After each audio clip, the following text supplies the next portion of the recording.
politician who walked every precinct in his ward, kissing the babies, giving candy to the ladies, taking care of your personal needs. And he also apparently took in the homeless here at 1140 Larimer Street. I checked this out in the city directories and in the real estate atlases, and then also checked that address at the Denver Election Commission. And there were 341 registered voters living at 1140 Larimer Street at a tiny little building.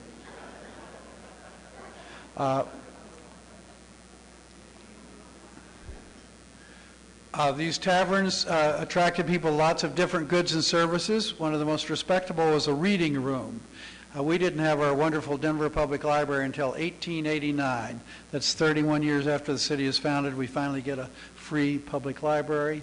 In the meanwhile, you'd go into bars like the Occidental that advertised reading rooms, and it advertised in the Rocky Mountain News, "Come on in, boys, for a nickel beer." And the latest newspapers, only a week old, from Chicago, San Francisco, New York. Also, they had a Bible here chained to the bar to settle those theological arguments people get into late at night in bars, you know, about things like the Immaculate Conception and the Holy Trinity, all those mysteries. And one of the big issues, of course, was Noah's Ark, and where did it land when it picked up the buffalo? Did you ever worry about that? Where did the Ark stop to pick up the male and the female buffalo and antelope and whatnot? These arguments would be settled in these taverns, of course. This was the first hotel in Denver. Do you recognize it? It's the El Dorado Hotel. And when the building burned, the fire department ripped off the clapboard and found these hewn logs there. It was right along Cherry Creek at Larimer Street. And you can see the building today, by the way, in the History Museum in the basement. And it was run by this woman, the Countess Katrina Murat, who was described in the news as a beautiful, blue-eyed, shapely blonde. Which gives you some idea of the shortage of women in Denver in the early days.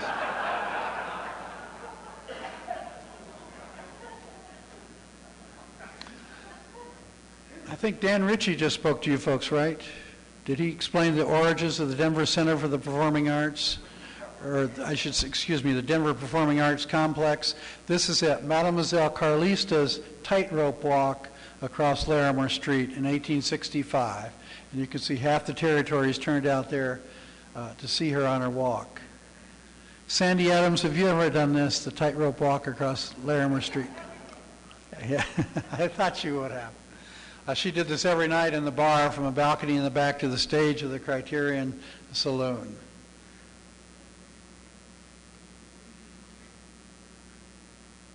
Here's the heart of town in the 1860s, the old Wells Fargo depot down at 15th and Market. That building's part of the Lodo Historic District and preserved today.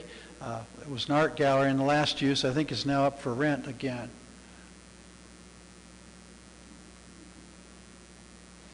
But as a stagecoach town, Denver stagnates. The population, according to the 1860 census, is 4,759. And do any of you remember what it is 10 years later?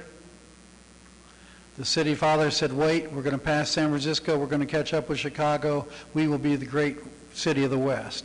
10 years later, it's a net gain of 10 people, 4,769 people. The town is stagnating. There's a Civil War, there's Indian Wars, but the biggest problem is lack of transportation. Denver is the most isolated city in the lower 48 states. It's 700, 800, 1,000 miles to any other big city. And without railroads, this city is going nowhere. And here's a typical sleepy street scene on Blake Street in the 1860s. When you're trying to make a living mining, you have to cart the ore out of the mountains by wagon, bring it to Denver, then take it by team to the nearest railroad. Some of this stuff was shipped all the way to Wales to process it. That's got to be awfully rich gold ore to make it pay off after you're shipping it back and forth across the Atlantic Ocean.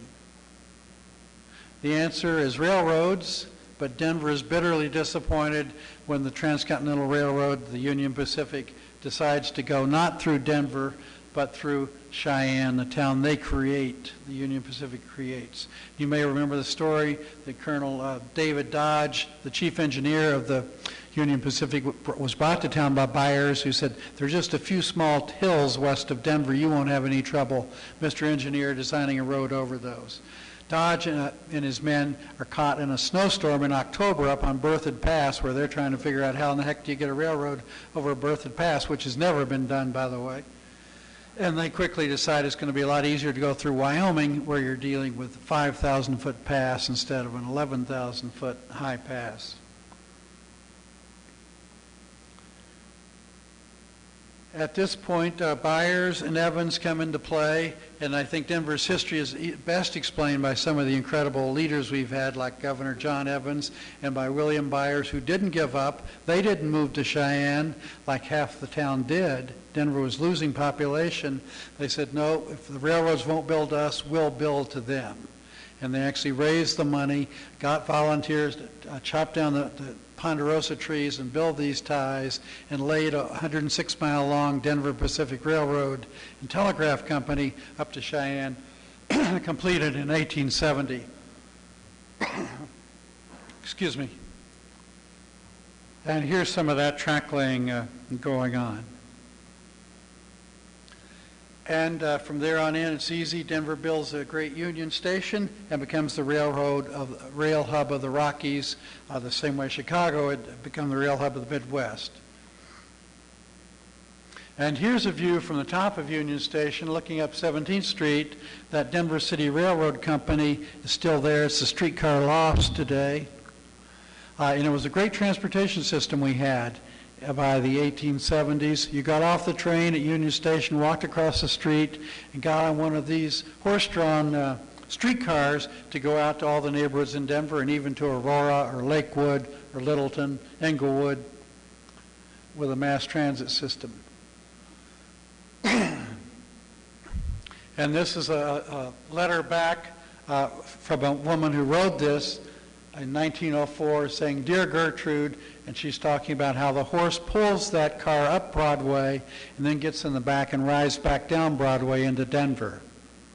And I researched this horse. His name was Old Dobbin, and there were actually 6 different horses that all had that name. And some people can still remember that horse. They said the horse would stop automatically along the Broadway line when it saw someone waiting for the streetcar. Now today, RTD is spending hundreds of thousands of dollars to train its drivers to stop when they see someone waiting along Broadway. Here's a photograph of my mumsy. Do you see the cute little girl there that Joy was talking about with my grandparents? Came to Denver on the railroad, took the streetcar around, then did the Seeing Denver ride, and like so many other people, fell in love with this clean, green, friendly, open, spacious western city. We'll jump now to a typical Denverite, and probably the best known rags to riches story in town, although we're creating some new rags to riches stories right now. Any of you recognize this guy? Right, Horace Austin Warner Tabor. The poor Vermont stonemason, then Kansas farmer, then struck it rich in Leadville and silver, and becomes the richest man in Colorado, or one of the richest men in Colorado anyway, and says Colorado is not building decent buildings. We need a decent architect here, and so he brings Frank Edbrook, this man, to town to build the Tabor Grand Opera House, which you see here, the finest building ever. And even if you think the Alley is a great opera house, if you'd seen the Tabor, you would have seen a finer one. Also designed the Oxford Hotel, still standing as landmark, the oldest operating hotel in Denver, and the Brown Palace, generally thought to be Edbrook's masterpiece. Made the cover of Scientific American as the first steel frame building in Denver, a fireproof improvement, this steel skeleton wrapped around that great atrium.